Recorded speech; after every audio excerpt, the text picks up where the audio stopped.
chers internautes de GKM Télévision, boye malamu na site internet na bino bolingaka mingi. Merci de partout vos ali kolanda biso boye malamu na émission na bino grand débat o ngai mbi à chaque droite nazala penza na esengo mingi ya kozala une fois de plus liboso abitando ike na bino. Tokutani sika pour émission na bito grand débat en tout cas na kozanga te ko remercier apôtre Gérard Kabea wa tel kopesa biso espace o ya kozala une fois de plus liboso abitando ike na bino ezali na mbala liboso ya kolanda GKM Télévision to sengaka obele eloko moko abonné na chaîne na biso o landa pe ozo ba notification o ekokomela yo en tout cas au partager pe na bandeko bazali bisika partout par-ci par-là. En tout cas, merci pour la confiance et la fidélité beaucoup ça na GKM Télévision et pourquoi pas na ba remarque pe ba suggestion beaucoup comme ça envers biso et koko ba pe to ko mbanga na limem nyonso. En tout cas, vous allez belé, vous allez na Canada, na Suède, partout na États-Unis pourquoi pas bana bandeko pe bazali na est ya République démocratique du Congo ba ko ndaka biso chaque fois bandeko bazali na Lubumbashi ba ko ndaka biso chaque fois bandeko bazali na Goma partout au Viscano tozali en tout cas matondo mingi pe to sengi na bino. Merci mingi accent sana na nyonso bozali ko sana na soutien beaucoup pesa na chaîne en tout cas nazali ngai moko te bozali komona plateau zali ya kofungwama uta début ya émission yo nazali na mwana mboka tokolo beta basolo ma matali politique ya République démocratique du Congo en tout cas tokokota penza na bozindo pambate grand débat ekitaka penza na bozindo pour ko yanola na limemia nini ekoleka na République démocratique du Congo yambo ete na kota na sommaire pour tolobela mai makoloba awa na émission yo na kopesa mbote na mwana mboka zali mopanzi na ngai mbote mwana mboka mokeni mbote monsieur les journalistes boni santé na yo pe santé ya ekolo santé za nango bien na rythme ya Fati Béton comme toujours mokonzi ya mboka oyo na moment oyo tozana koloba aza na Tchad akero participer na fête ya indépendance ya Tchad aussi longtemps que mokonzi azawana donc mboka eza bien santé na biso nyonso eza bien parce que Fati Béton azali tolobela nini penza oyo lingaki salama na prison ya Ndolo o lobe pesa ki panique makasi na ville province ya Kinshasa. Ouais, eloko mwana mboka journaliste Chako elingaki salama na prison ya Ndolo oyebi te oyebi bandeko tu oyo bakolanda biso na libanda babisika bazali na bapoto baoyo bakolanda biso na Congo na est ya République démocratique du Congo place tozo donc compatible na bango na oyo ezolekela bango du jour au jour alors boyebi que non bandoki nanu basilité c'est ça bandoki bazo continuer na kozala toujours na Congo bazo luka par tous les moyens bakomaka toujours na ko déstabiliser ba institution ya mboka ya mwana bomonaki avant-hier il y avait un général oyo aza collaborateur ya notre fugitif John Numbi donc batindaki mutu na bango biso toyebaki ke non lokola azalaki déserteur na kati ya armée akimi donc aye kotinda mutu na ye de façon que non pas favoriser kokima ya mwana mboka oyo aza na prison oyo général Kenga alors pour na bango Christian Kenga il faut bakimisa ye le bomonaki keno batindaki général oyo na Ndolo tango général oyo ayaki aye kokuta directeur ya prison atiki bagarde du corps na ye libanda ayebisi directeur ya prison keno naza na masolo oyo na memeli oyo il faut to solola alakisi arme oyo azaki nango arme automatique donc amemeli enveloppe ya $300,000 avec makambo mususu ayebisi ke non na yawa tosala opération moko boye ce qui va permettre nga tokosala yango zwa $300,000 yango alors tango ayebisi directeur ya prison ya Ndolo alakisi masolo na ye ya memaki directeur alobi oyo kozala piège il faut awa nazala vraiment vigilant abengi numéro 1 ya président ya haute cour militaire tango abengi ye de façon que non apesa ye information akuti téléphone ya kokangama nde akei abengi adjoint ya président ya haute cour militaire ye aye koyamba ye ayebisi que non vous êtes cherché à l'immédiat mwana mboka pe place azali atraîner tembala moko azwi mutuka na ye mbango na ndolo e okoma komi na ndolo akuti bafandisi général wana afandi pembeni ya directeur général ya prison ayebisi eke no makambo nini oyo oye koluka awa awo te awa boye alingi abetele ye masolo ya $300,000 ye alobi mbala moko ayebisi eke no apesi autorisation abengi baelema bayebi no botya ye singa mutu oyo aye mpona kodestabilize toko institution ya mboka pour que no favoriser évasion ya Christian Kenga na prison. C'est-à-dire, alors mwana mboka oyo, donc il est sorti héros vivant parce que aboyi corruption mbongo ezalaki wana na mesa nyonso ezalaki bapesaki ba promesse alobi te nakotrahir mboka te mpona parce que bomemelinga mbongo. Alors voilà le patriotisme oyo mwana mboka a manifesté. Mais la mokuso tokoki kobenga ngo déjà un coup d'état marqué parce que tomoni esalami elinge salama na Kinshasa mais na Butembo pe kuna plus de 800 et quelques prisonniers basili ko bima te pesa ki penza paralysé qui ville ya Butembo lisusu kaka le même jour. Oui, ce sont toujours des mêmes personnes parce que les ana batu na bango bakangami par-ci par-là bango nde bazo organiser ba évasion na donc il faut ba service de renseignement, il faut aussi ba service oignon sur la sécurité balandela bat oyo ceux qui ba évasion et quelque part, c'est-à-dire directeur et à prison bat oignon surtout bazawana il faut bazala interpréter donc interpeller voilà. Même ba konzi oyo bazali kolo na province wana bango pe baza parmi na kati ya bato oyo bazo organiser ba évasion toye komona keno ba évasion ne esamaka pamba te ezaka complicité ya bato parce que pamba te président oyo ya haute corps militaire ya haute cour militaire ezalaki pamba te akangaki téléphone na ye donc téléphone wana ezalaki consigne azalaki kaka keno ayoka makambo oyo kosalema kuna soki makambo wana esimbi afongoli téléphone ezalaki pe na enveloppe ezalaki réservé pour na ye. Alors tozo encourager mwana mboka oyo patriote oyo alakisi bolingo ya mboka donc à défendre ba institution ya mboka aboyi mbongo donc batu nyonso soki toza na motema ya boye bolingo ya Congo na bolingo ya Congolais donc mboka oyo ekotambola ekokende musika yango wana batu nyonso il faut tozala tolanda exemple ya adjoint oyo ya président ya haute cour militaire na likambo oyo esali ya makasi ya bolingo nanu ezala te $300,000 mutu aboyi yango. Voilà, après pourquoi toko le même matali prison après kokota Jean-Marc Kaboun tomoni mwana mboka Jimmy Kitenge wazali bongo moto ya pepe communicateur ya PPRD yepe asili bongo ko rejoindre Jean-Marc Kaboun na prison ba ndeko FCC basili koloba et commis acharnement to pe régime Tshisekedi et comme toujours batuna lolenge oyo réponse na ko kozalani na maloba oyo. Ouais, le quoi là bangonde batindaka bato ba fingaka ba institution parce que pamba te président de la République c'est une institution de la République. Maloba Oyo surtout président de la République Abimisakango en exercice de ses fonctions en tant que président de la République, c'est une loi. Le quoi la bato babosa na rakeno président ndenga zawana ce ko simbi constitution alors batinda ka bato bayaka kokosa makambo ya lukuta bapesa ka ba information oyo bazanango mutu lokola petit wana Jimmy Kitenge bino nyonso bomona ki keno autaki kosila koloba keno ex-président de la République Azalaki en insécurité, Vinaye est en danger. Mais le quoi là, Abimisa qui a information, il a il avait des informations à donner à la République. Va interpeller, maintenant que ça dérange quoi? À quoi est-ce que ça va déranger? Il y a Zaki n'a pas élément. Alors, pour que nous, c'est-à-dire les diffamations, il est en train de diffamer les institutions de la République.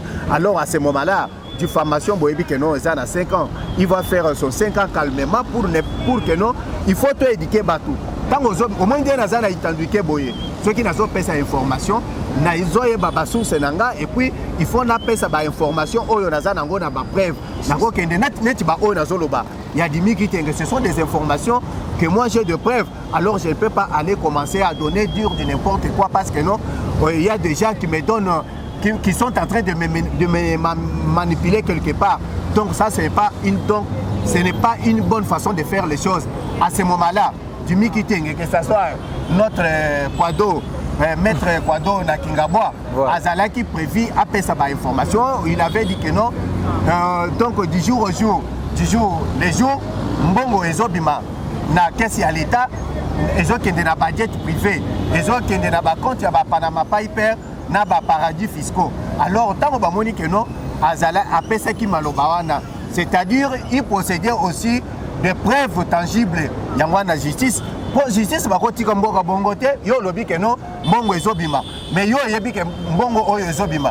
Alors il y a quand tu crois au PSABISO pour que non. Et ça là une façon ya ko aider justice passe ça la enquête pour rapatrier bambongo oyo ezo c'est volatilisé na caisse ya l'état. Mais ça bande ko belo asi ko loba ete modèle ba kumbeli mo mboka Jean-Marc Kabound na prison bangu lolenge et lolenge moko ezali vraiment acharnement tout le monde alliance pour le changement parce que qui communiquer pe bande comme sous ya FCC bande comme sous ya opposition basili le bon ko loba que modèle au bomemeli Jean-Marc Kabound.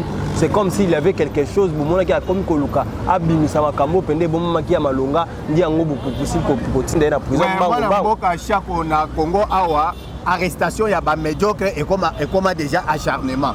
Alors, Togo Tigate pour na Kokanga, délinquant politique, n'a pas médiocre politique, parce qu'il y a un groupe de médiocres aussi qui sont là en train de s'attaquer aux institutions de la République. Bango bazo préféré libertinage. Tokotika libertinage, il faut respecter l'institution Yamboka. Il faut aussi les droits, état de droit. Et ça la musala nango justice ezawana pona ko régler ba conflit oyo eza na kati ya institution na kati ya mboka yangwana maître Kwado lokola azalaki na ba preuve. Bon, maître Kwado tolobite azana ba preuve te. Azo jouir na présomption d'innocence na eti na moya lelo parce que na ba sambisiete mais ba ke ko teye kuna pour que non eza mandat d'arrêt provisoire ba bombi enano parce que omoni ko fanda na ndako mutu mususu akokende asali mabe alors lokola azana ba ani contre l'état yango na l'état accueilli a bombier mukolo oyo ba kotinda ye na tribunal amemi ba preuve ya makambo oyo alobaki que non, chef de l'État est incompétent, chef de l'État, tout ce qu'il avait, tous les mots qu'il avait qualifiés pour le chef de l'État, il va prouver d'abord, lui-même a dit que non, c'est un danger pour la nation. Il va prouver de quoi le chef de l'État devient maintenant un danger pour la nation. Moi, je dis que non, donc, population congolaise, plus de 10 millions de personnes vont voter, mais ils ont qualifié Moutouana. Donc danger pour la nation. Donc aux hommes que nous biso toponaki Félix Antoine Tshisekedi pour que akende kokoma danger pour la nation. Le kola ya yebisi biso que Félix a ça danger pour la nation tozo zela. Batinda ye na tribunal de façon que non apesa biso ba preuve. À ce moment-là biso tokoye ba comment est-ce que ceux qui ba preuve sont des preuves réelles. À ce moment-là tokoye ba comment pour s'en charger pour s'en charger na président na biso Félix Antoine Tshisekedi. Mais ceux qui ba preuve wana eza réalité ezalaki maloba oyo pour intoxiquer la population, dresser la population contre Félix Antoine Tshisekedi, c'est-à-dire Jean-Marc Kabound sera condamné à 5 ans de prison. Il le fera. Pour n'intepe bolim si le quoi beaucoup lim ça me touche to moni maman Marie a lobby n'importe quoi, lobby au singela qui a loba. Maman Denise Ayambi a prodigué un conseil à Zong Sepana et tout le monde lobby nango à quel sous à fan d'ici SID à salle conférence de presse à lobby et Seigneur qui n'a pas sous Koloba. Maman Marie c'est une vulgaire. Aza lokola batunyo sur tous ceux qui maloba naie ko sala ninité toujours recruter kaka na ba récupérateur politique. Politicien oyo voilà. Donc bazo sala récupération politique pour la santé politique na bango parce que bango basi ba nager avant Jean-Marc Kabound a nagé. Bango bakendaki déjà Jean-Marc a kokoma na ye maître Kwado. Bango ba avancaki déjà. Alors pour que non ba se faire santé politique ndé bazo kende ko récupérer maman wana aza d'ailleurs maman une vulgaire toko compter donc tous maître nageur donc kende ko tia na classe ya maman wana te Kabound azalaki donc premier vice-président ya Assemblée nationale. Kabound azalaki président a eu de l'UDPS, c'est-à-dire Kabound Azalaki parmi les décideurs de ces pays. À ce moment-là, il doit être un donneur de leçons, il doit être un modèle pour la nation. Alors il a commencé aussi à se comporter comme un vulgaire, c'est-à-dire il voulait toujours faire la manipulation politique. Le populisme, nous ne pouvons pas tolérer avec politique et ça politique et ça manipulation. Mais ça, information vraie, éduquée, c'est un encadreur, c'est un éducateur de masse. Il ne doit pas se comporter de la sorte en ce moment-là. Comme lui, il était autorité de ce pays, il doit y avoir une différence entre maman Marie Semi et Kabound. On ne doit pas le classer de la même manière. Yangwana, Kabound, il faut Asamba. Maman wana batika yeba abandonné bako ça la santé politique ya bato oyo basi basila basi balimwate bango baluka ko djembela maman wana pour que no basa la succès tozana bango besoin te. Alors Kabound d'abord nous devons d'abord commencer à frapper dans notre maison. Oyebi même Jésus a silikaki contre bato oyo babandai ko se comporter à lobaki rendez à César ce qui est à César, à Dieu ce qui est à Dieu. Donc on ne peut pas laisser du n'importe quoi, des libertinages. Donc n'importe qui se met, donc il doit se donner l'audace et se mettre debout un certain matin et commencer à qualifier des institutions de la République de n'importe quelle façon parce que non, Kabound c'est un frustré politique. Azana ba frustration, problème ya Kabound des années. Tant que ba botelier il faut que ko yazaki nango na munoko na ye ya mwana pesier kanda mwana mboka tala jama Kabound jama ba pesier UDPS ba pesier ba responsabilité ya UDPS ba pesier yo biso tozana bino awa biso parti awa aucun jeune de l'UDPS ce qui a yena projet Jean-Marc à aucun moment atikala ko soutenir ba projet wana te Jean-Marc ayebisaka biso na 2020 que non akotongela biso ba fédération partout sur toute l'étendue de la nation. Aucune fédération n'a jamais été construite. Il n'y a même pas une parcelle. Donc lelo na moya lelo ba fédération ya UDPS ils ont continué na ko siéger na ba mapango ya bateau ba miso siéger na banzela na se ya banzete. Donc aussi longtemps que nous sommes un parti au pouvoir, il doit y avoir la différence avec d'aujourd'hui le parti au pouvoir et avant lorsque le parti n'était pas au pouvoir. Le président sectionnaire abandonné, le président cellulaire, aussi longtemps qu'il y avait de moyens. Alors quand on va l'ongolier moyen wana, yangwana bomoni que non abandaki bilobela. Et l'autre c'est parce que ba botolier gestion ya UDPS, ba botolier makambo oyo ba pesa qui est pour gérer parti. Donc pour il faut bâtir la aboma parti. Il faut bâtir donc UDPS abandonné dans maboko ya Jean-Marc Kabound. Alors c'est ça ce qui a fait que notre temps balongolier Jean-Marc commence maintenant à s'énerver contre les dirigeants de la nation et aussi contre l'UDPS. Yangwana mwana mboka lokola akendai kosala populisme approuvé biso ba prévoit ya salaki na. Voilà, beaucoup d'abso partout, vous scanner sur besoin to senga lo moko s'abonner na chaîne puis partager na bande comme sous bazali nzinga pembe na to kota sika vraiment na mama na likambo totali tension au écoleka entre Kinshasa na Rwanda na Kigali. En tout cas, le secrétaire des États-Unis Anthony Blinken ko retenir ni to ba Congo man ba ko retenir ni par rapport à passage il y a Anthony Blinken awa la République démocratique du Congo ya mbote to kota visite na Kigali.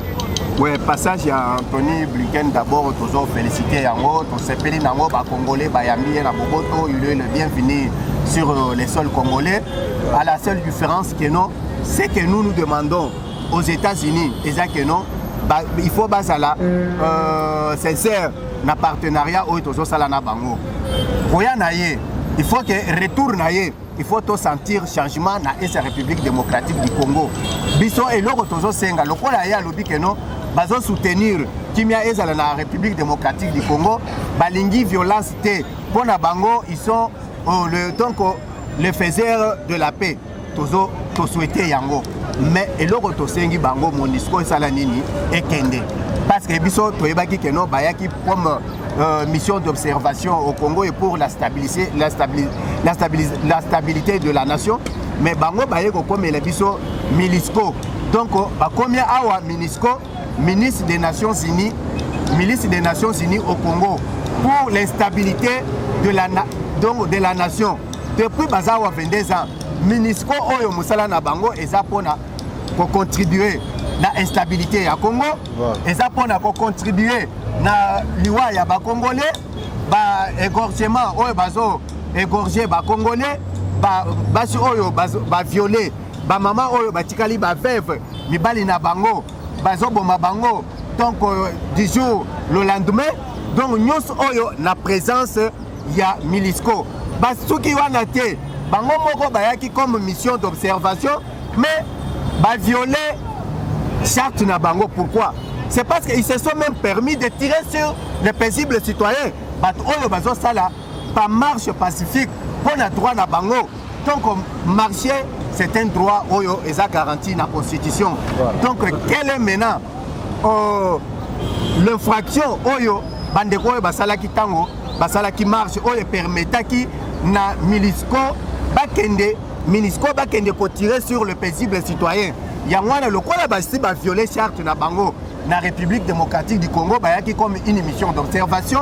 Donc une éléphant plus, ils ont commencé maintenant à tirer sur le paisible citoyen congolais. À ce moment-là, nous demandons à la communauté internationale de faire le plus vite possible, va retirer, donc va accentuer, va accélérer avec retrait d'une manière accélérée. Il y a milice na bango oyo batindaki na Congo pour que baya ko déstabiliser RDC, baya ko déstabiliser RDC à l'entremise. Il y a des multinationaux oyo bazo financer bango. Tolingi lisusu présence ya MONUSCO na Congo te. Yangwana tozo yebisa le secrétaire d'État na États-Unis. To yebisi que non papa tango ko ça le retour na yo.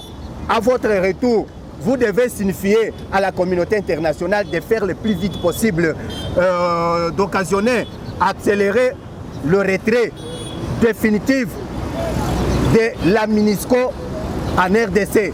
Leur présence n'est plus importante. Bakende na Ukraine, bakende conserver kuna biso awa tolobi que non. Nous allons faire des réformes dans notre armée pour que nous puissions nous prendre en charge. Nous n'avons plus besoin de cette milice au Congo.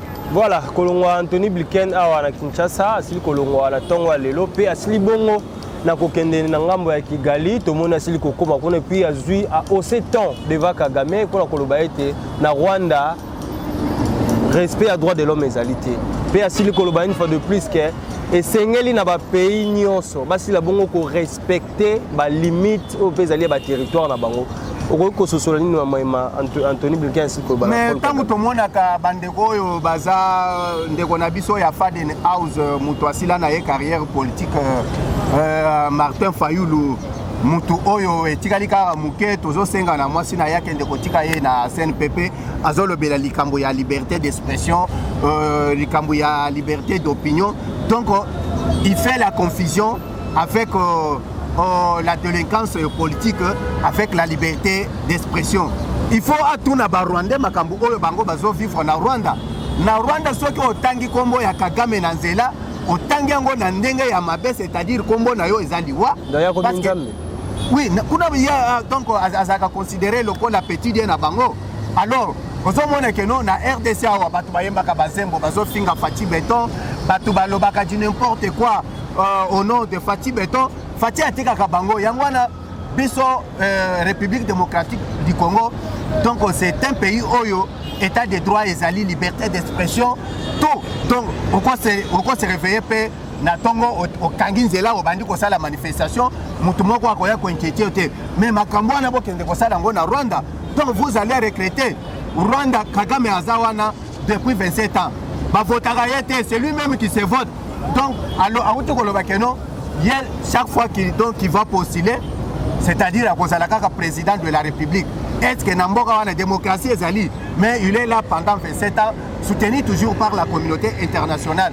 Mais aujourd'hui, comme il a trahi la communauté internationale, aujourd'hui, il s'est permis d'arrêter un résident.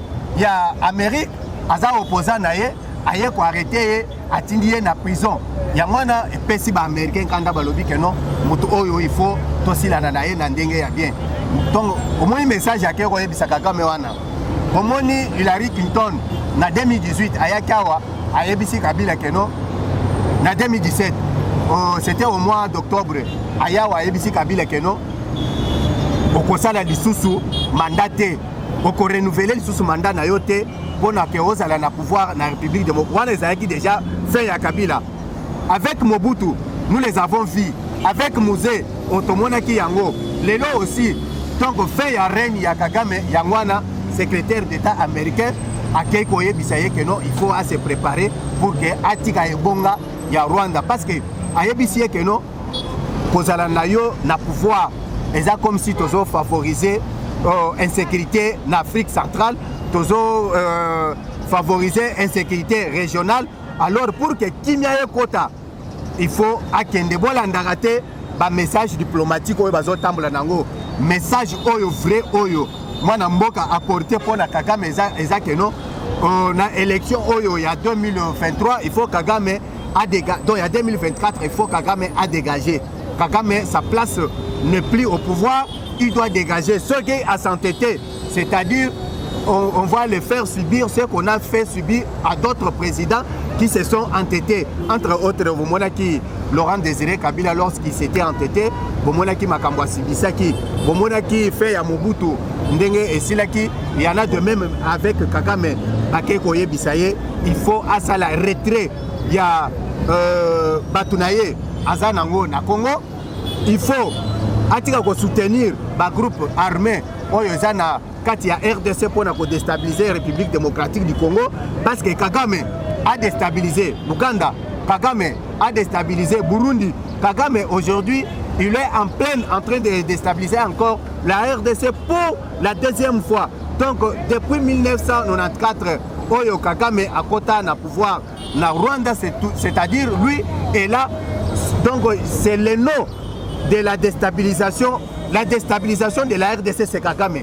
Yangwana lelo diplomatie ya Fati Beton une diplomatie agissante Yangwana ezana kati ya agir et Memi Kagame jusqu'au mur nous devons aller avec Kagame jusqu'au mur jusqu'à ce que Kagame doit abandonner le pouvoir et puis à ce moment-là il va laisser maintenant la paix Yangwana ba Memi message Kagame doit dégager to sengi na communauté internationale base à la CCR il faut basa la différence entre arriver il y a secrétaire Anthony secrétaire d'État américain na RDC aye pona ko soutenir régime ya Fati bomoni ministre de l'économie Nicolas Kazadi le poumon de la République notre argentin la personne qui fait aujourd'hui à ce que non le chef de l'État puisse avoir le bilan à présenter au peuple congolais en 2023 bomona qui présence na ezalaki wana ministre de la défense avec d'autres ministres oyo ba accompagner qui c'est-à-dire c'était une coopération bilatérale ezalaki te ndenge moko na makambo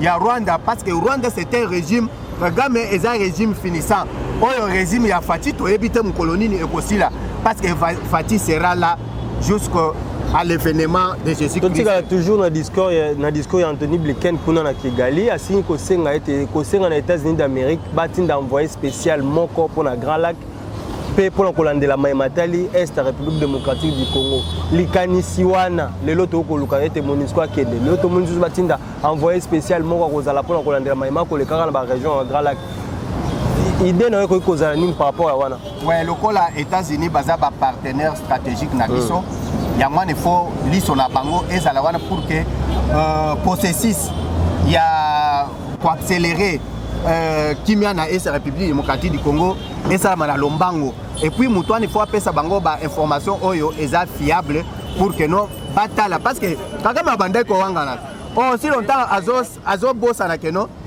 ceux qui bazui ba arme wana ce n'est pas la RDC qui s'est prononcée place oyo ye asombaka ba manduki bakendaka na ba usine wana RDC accueilli à lobby non usine bango moko ba pesi information ces armes ici nous les avons vendues au Rwanda à telle année ces armes ici nous les avons envoyées à tel pays donc à telle année yangwana bango ba pesaki ba preuve wana Donc avant que la RDC se prononce, c'est-à-dire la communauté internationale était déjà informée.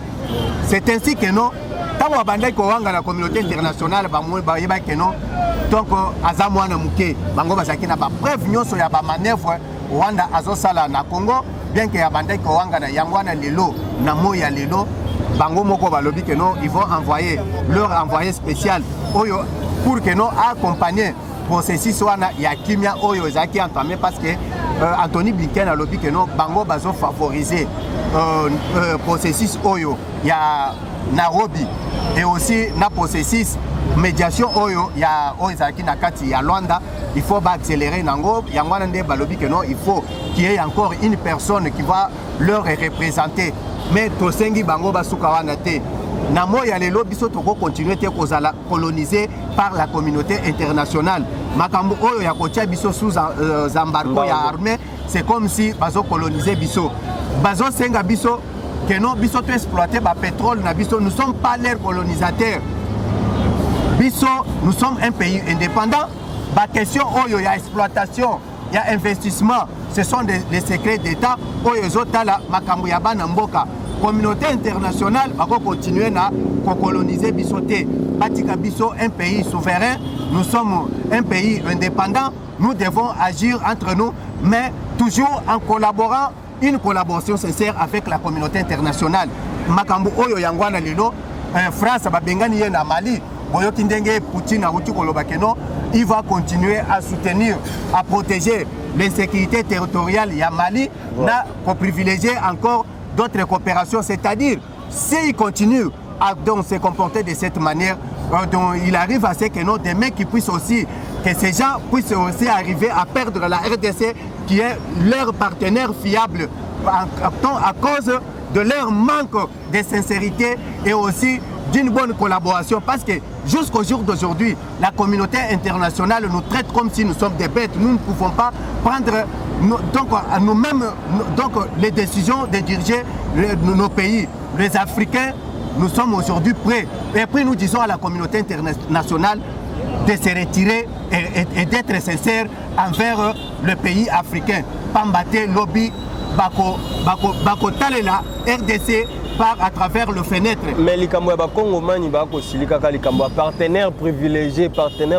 mais bilembo o eko l'accès RDC azalaka penza partenaire privilégié États-Unis et comment on a été parce que va massacrer ko continuer na ngambo est démocratique du Congo et MONUSCO ko sakana lolenga lingi ba sanction américaine to moni ekiti likolo ya Rwanda mais Rwanda ici a 5 fois de plus na ONU pe na MONUSCO ba bandela ba enquête ba malam parce que bango jusqu'à présent malgré tout monde qui présence il y a Paul Kagame na Rwanda pour représenter ba rebelle mais na boya ko wanga toujours pe akondimate ke yende ako soutenir M23. Kagame c'était mourir bon azoluka déjà yebi que non azokufa ayebi azoluka le place ni ako kende ko kufela parce que oyebi porte-parole na ya lobaki que non par rapport à Nations Unies oyo ezotalisa makambo ya présence ya armée rwandaise na kati ya M23 bango balobaki que non c'est une distraction. Alors yangwana bazo continuer na ko s'entêter tant bazo yebisa ye il faut azala na sincérité pour que non makambo ya ko soutenir oyo bazana est et si là azo continuer na ko s'entêter c'est-à-dire lui-même sera donc il sera aujourd'hui il sera propre à cette turpitude qu'il est en train de causer en RDC. Il sera propre, donc il sera agent causal de ses propres malheurs. Oyoye moko azoluka na kati ya mboka na bango. Alinginde akomisa Rwanda donc à faire souffrir ba Rwandais aussi longtemps que bazaba innocent. Ba Rwandais bangonde bazo sala makambo Kagame azo sala na sous-région aussi longtemps que non Kagame akoleka na ye Rwanda ekotikala tokotikala ko coopérer na bango. Il faut favoriser Kimia à se retirer calmement atika ba Rwandais azolukela ba Rwandais ba problème oyo keno toya koina na bango donc le plus longtemps possible, c'est qui n'est pas une bonne manière. Awangana te mais ayeba keno ba préveza déjà wana Kagame il va se retirer et puis akotalela muto pesa qui est privilège wana pour que non akoka kozala na courage wana azotala. Donc un grand pays comme ça à la dimension continentale avec une superficie de plus de 2 millions 30 quelques kilomètres carrés. Son petit pays là, va péter courage, a commis côté les la RDC, un éléphant, donc Azal même pas na Sony. Mboka na yo eza muke ceux qui ba congolais ba se décider ba traverser yango et ko senga biso désertin mais parce que nous ne sommes pas des délinquants yango na tozo biseke non toza na besoin ya kozwa mboka na bango te parce que ça peine à l'autre côté biso toza potentiellement riches donc les sols et les sous-sols du Congo sont riches nous avons même partout le Congo est riche. On ne peut pas envier ces petits pays-là qui n'ont aucune richesse. Oyo a prouvé bisomé, oyo tozo sengaye, il faut protéger les Rwandais, à protéger Atika pour se mêler dans makambo ya ba Congolais muto pesa qui est courage wana eza batu oyo bafandi na kingakati. Oyo lelo baza na perte ya vitesse ya politique, bakomi ko benga makambo nyonso arrestation politique na Congo, ceux qui bakangi mutu bakomi ko mema yango kaka na politique, ceux qui mutu asali gaffe, donc batikaye atambo ya tamutakala en chantant, en insultant les institutions de la République, parce que on a des privilèges. Kabila a fait ça qui est courage, on a fait ça qui est courage, a fait ça qui est privilège, il y a quoi infiltrer Congo. Oyoka ki papa mbosa utaki na koloba keno mixage, brassage, donc des militaires étrangers, na katia ba militaires congolais. Alobi toyebi, nous avons les bilans de donner au peuple congolais et puis nous allons dire au peuple congolais banani bazalaki na kati ya ko déstabiliser RDC.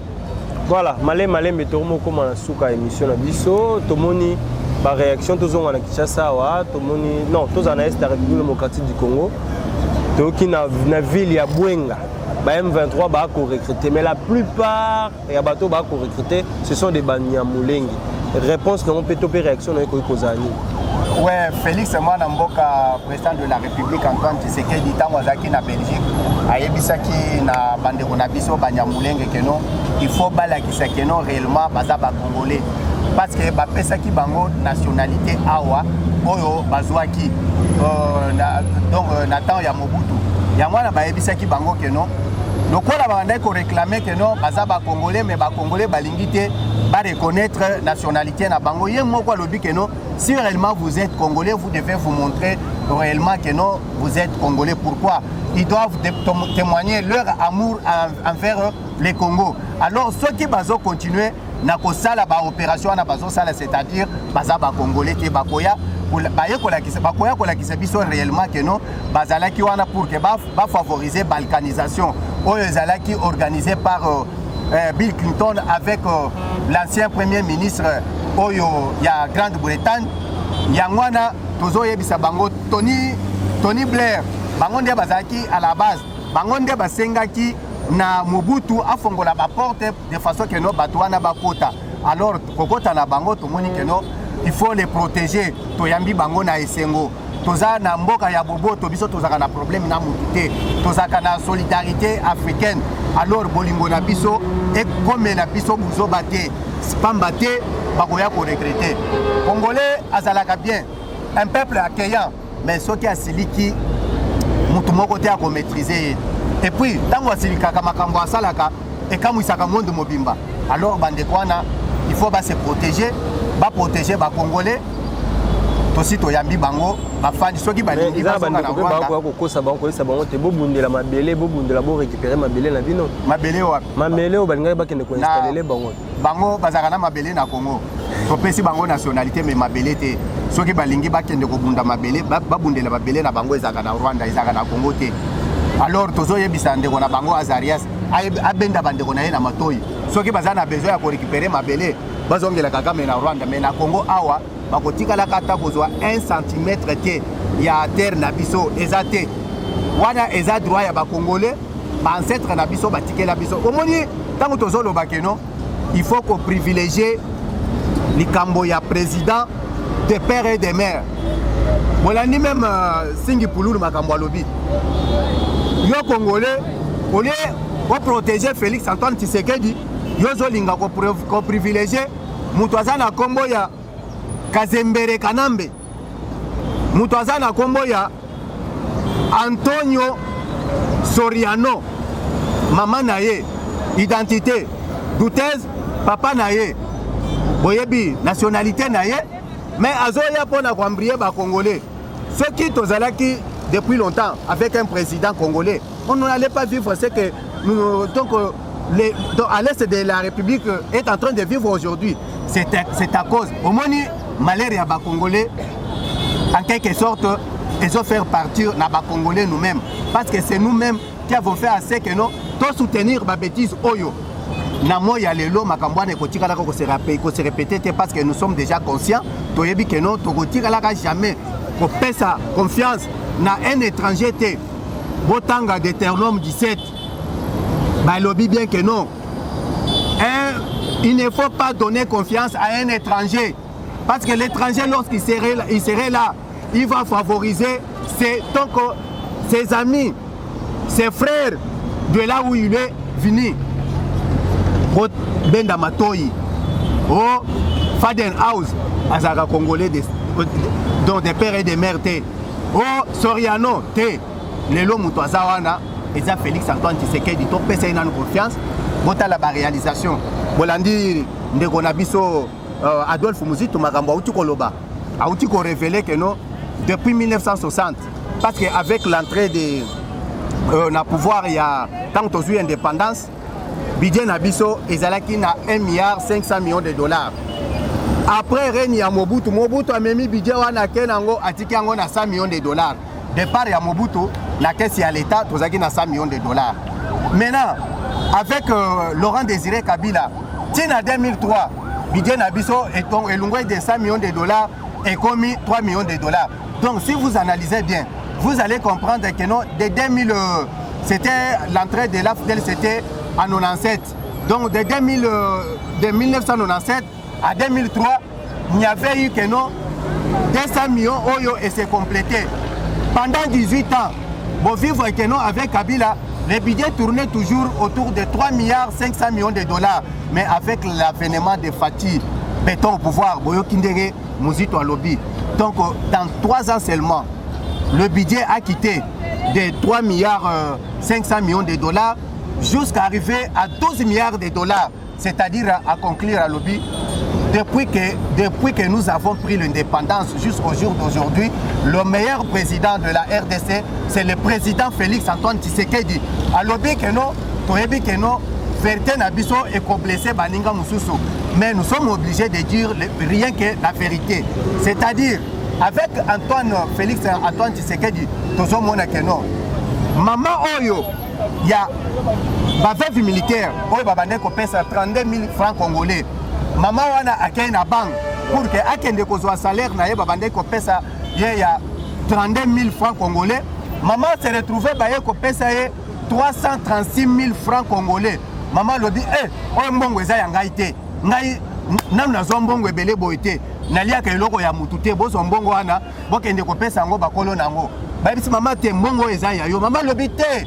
Ngai mbongo na ngai ezaka 32 000 francs congolais. Pour que maman oyo azwa mbongo wana, il avait fallu qu'il y ait une intervention ya caissière ya banque pour que convaincre maman lo bakete oyo ezaba œuvre ya Fati Béton. Fati nde amatisi enveloppe na bino désormais boko banda kozwa donc 350 000 francs na place ya 32 000 francs oyo babande ko pesa ba veuve. Parce que cause à la veuve militaire, c'était une malédiction en République démocratique du Congo. Maintenant, aujourd'hui, avec Fati Béton, ça est devenu maintenant une bénédiction. Est-ce que les Congolais vont mettre la Fati à bon côté? Donc, œuvre à boyer.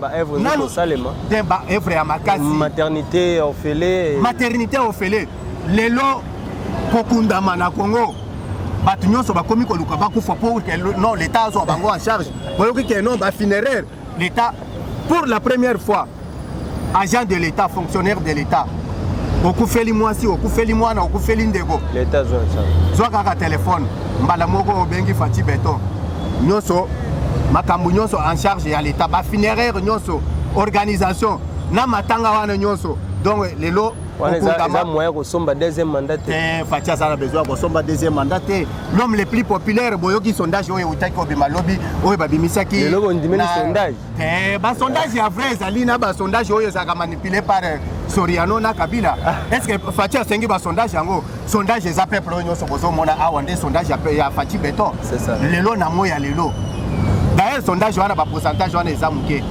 Fachi a kosala na élection parce que mais nazaka na regret nazo regretter na loti bazo yebisanga que non Kadima Denis Kadima ko démissionner pour que élection en 2023 na habité ce que kozala peuple a na besoin mais ba yebisinga na ndoto que Denis Kadima zo démissionner mais pas là parce que si ça marambo a ko démissionner na ye parce que comme la souka to si c'est la question to moni mo mboka Martin Fayulu na Docteur Mukwege basali plus de 4 heures du temps et échange toye baraté. Docteur Mukwege oui, c'est un médecin gynécologue à traiter ba maman ba la victime ba viol.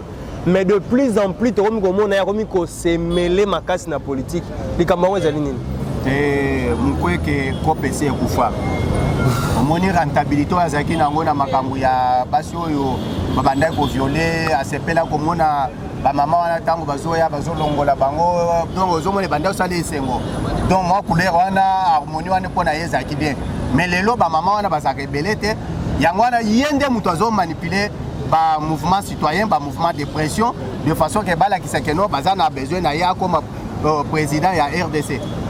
Donc Mukwege aya ko comme président ya RDC bana basengi biso to sengi Mukwege te basala ba entretien na bango na muto na bango ya liboma wana ya Faden House parce que bango bamona kateke muto wana sia koma liboma il est en perte de vitesse ya politique donc aza désespéré aza na place moko te ya kotelemela lisusu na politique na moya lelo soki tina 2024 2023 muto wana ya Faden House atelemi na nzela awa pona kosala meeting population ko bamba ye mabanga ayebisi a modire ye que non à partir ya lelo to mona lisusu na ba discours wana ya lukuta wana te ya populisme tikela biso Fachi Beton asala Mukwege a continué na kosala biloko wana zo sala ya populisme ya ko manipuler ba mouvement citoyen que non bazo na bosengi na ya zonga na pouvoir ako mukoloni ya ko ya kosala amekana ko ya ko postuler soki ko na ye ya basi oyo babandaki ko violer oyo abandaki ko opérer ici wana ezali kambo ya ba congolais atika ko donc atika ko tungisa ba congolais atika ko embêter ba peuple congolais toza na besoin ya Mukwege te pour le moment c'est Fachi Beton. Et si l'Obomoni a comme si il a une casquette politique? Bon, il est libre de le faire. Nous sommes dans un pays où il y a la démocratie, un pays de l'état de droit prôné par l'IDPS. C'est aussi bénéfique pour notre combat. Nous devons se sentir à l'aise de manifester l'ambition politique, mais à manifester d'une manière claire. Alors, il est congolais comme tous les Congolais, il a tous les droits. La constitution est garantie, mais c'est que Tozo Boya a manipulation politique. Voilà, comme dans la émission, dernièrement, nous avons retour na Goma, na Est démocratique du Congo, chaque jour, nous avons le message pe asuka na balatonyo so basili kolanda opo pesi numéro de téléphone. Ouais, dernier mot na bande ko na biso oyo bazana Est République démocratique du Congo oyo bazana kati ya ko souffrir partout où vous êtes toyebi que non. Ce n'est pas aujourd'hui makambo et c'est les cas pendant 60 ans que Fachi Akoya aussi sango dans un clin d'œil parce qu'il n'a pas le bâton magique pour le faire mais il n'a que les seuls moyens oyo azanango et zabino peuple congolais ceux qui bosa na sincérité bozo funda bande ko na bino oyo bozo bomba na bandako oyo bazo baluka na butu pour que baya ko bomba bino oyo bomba kana bandako na bino bombi na ba arme na bino ceux qui bo témoigner oyo solidarité oyo bo témoigner sincérité na bino à travers les institutions de la République yango na seul moyen Fachi akozala nango oyo ya bolingo oyo boko pesa na ba institution de façon que non ba institution oyo epesa bino kimia yango na tosengi na ba oyo nyonso mama ozolinga Fachi asala échec ou papa ou maman donc échec ya Fachi ya 5 ans eza échec ya ngana yo nde toko souffrir linga que 5 ans ya Fachi a réussi parce que réussite na ye eza pe bénéfique pour na yo na pona soki pays se développer batie ba métro awa na nzela awa okomi ko bima liboso ya lopango zo telemisa train lokola muto telemisa ka taxi au moins tes avantages na yo place ya ke o dépenser 1500 francs au kende na ville o ko dépenser 500 francs c'est parce que Fachi y avait un Fachi qui a réussi lelo banzela oyo zo tongama place oyo o bandaki ko dépenser 4000 francs pour que on se déplacer na transport. Comment on peut les 13 bazo tchaba bateau na nzela mai pona kozong se banzela mai. Bateau, on était bateau oyo ezo kende déjà bateau oyo ya sika wana bauti na ko réhabiliter. Bateau ekomi ya sika na kalaminga wote ezo banda ko sala pe transport. Ça me dit les 13. Eza ba œuvre ya Fati Béton. Fati est venu pour le faire. Il est là pour faire ça. Fati Moussala Naye, Lokola Azana, notre financier de la République, Nicolas Kazadi, l'homme honnête, l'homme aux actions concrètes. Nicolas Pombongwe Bima, Kotuno Mbongwe Kosalani. Ce qu'on y a dit, c'est que il faut Mbongwe Zobima, ko ekende Kosala Kaka, Makambo, oyo eza na avantage ya peuple congolais. Ko ya ko ebisa ye ba projet wana ya lukuta, oyo ba mesana ko mema wana Mbongwe ko bima pona Nicolas te. Yangwana ozomona keno lelo Fati tala kaka une année avec Nicolas. Donc premier trimestre 4 milliards 700 millions de dollars, il y a mobilisation. Namo ya lelo mois passé 1 milliard 200, c'est-à-dire nous sommes prêts à faire plus de 14 milliards de dollars. C'est parce qu'il y a eu des réformes dans le secteur, il y a le ministère, il y a finance. Cet homme s'est donné Nicolas Kazadi pour que nous accompagnions Fati Béton na bilan naye il y a 2000 na habité bilan yango tokopé sango peut-être na 2028 oui.